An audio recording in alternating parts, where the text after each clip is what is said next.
Okay, so we have Shelly and Eric. We're doing a little bow exercise. So we're starting with bow straight up and down. Like, you get to be in a video now. It's not just Sakshi, right? She likes to do videos in her lesson.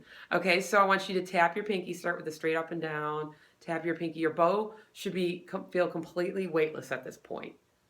Should feel like it could kind of slide out of your hand. In fact, you could do that. Let me see you let it slide, but not fall, Eric. The slide, don't drop it though. So your fingers should feel so light they can slide. Yes, that's how your fingers should feel. If you can't let it slide, you're grabbing too hard. That's how you know you've got the weightless feel.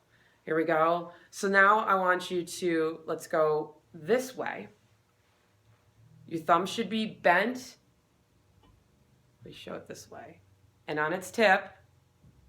And you should feel like right now your pinky is doing all the work with your thumb a little bit. So actually take the other fingers off and see if you can balance. You should feel your pinky right now, since we're balancing in air, should feel like it's doing a lot of work. Put the other fingers back on. Let's do a bow push-up. So straighten all your fingers.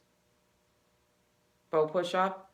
Bow push-up, you should feel like the bow's really light in your hand. You're not having to grab. Because you have your thumb, you can have your thumb all like that straight. So do your bow, straight fingers. Can you get, yeah, just like me, Eric. Yeah, there you go. You might have to get your arm up to do the bow push-up. Now go back into a good bow hand. This is actually hard, and I'll tell you the hardest finger to get back into a good bow hand is the thumb, because you have to get it back on the tip. So you didn't get it back on the tip, Eric. Get it back on the tip. So when you go out of the push-up, is it on the tip? Yeah, okay, then let's go back, straight up and down. It should feel weightless, like you could slide. We're not gonna actually slide this time. Now we're gonna go here. Go this way. You can put your bow under mine. Now, when you're in this position, you should feel like it's pretty much your first finger and your thumb doing all the balancing. We're pretty much balancing. We're not grabbing, we're balancing. And it's really crucial that your bow is landing in between the middle joint of your fingers.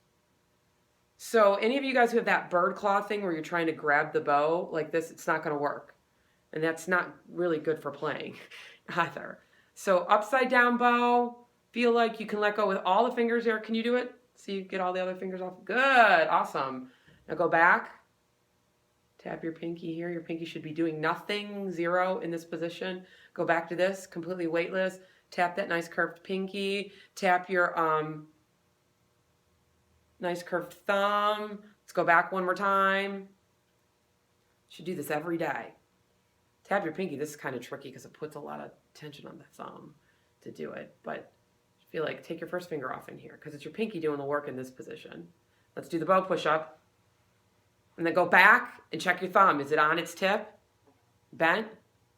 If you do the bow push-up and you go back in position and you end up with your thumb flat and, on the flat part, if it's landing on the flat part, not on the tip, then you didn't get back. So that's the point of the bow push-up, is getting back into the good thumb position.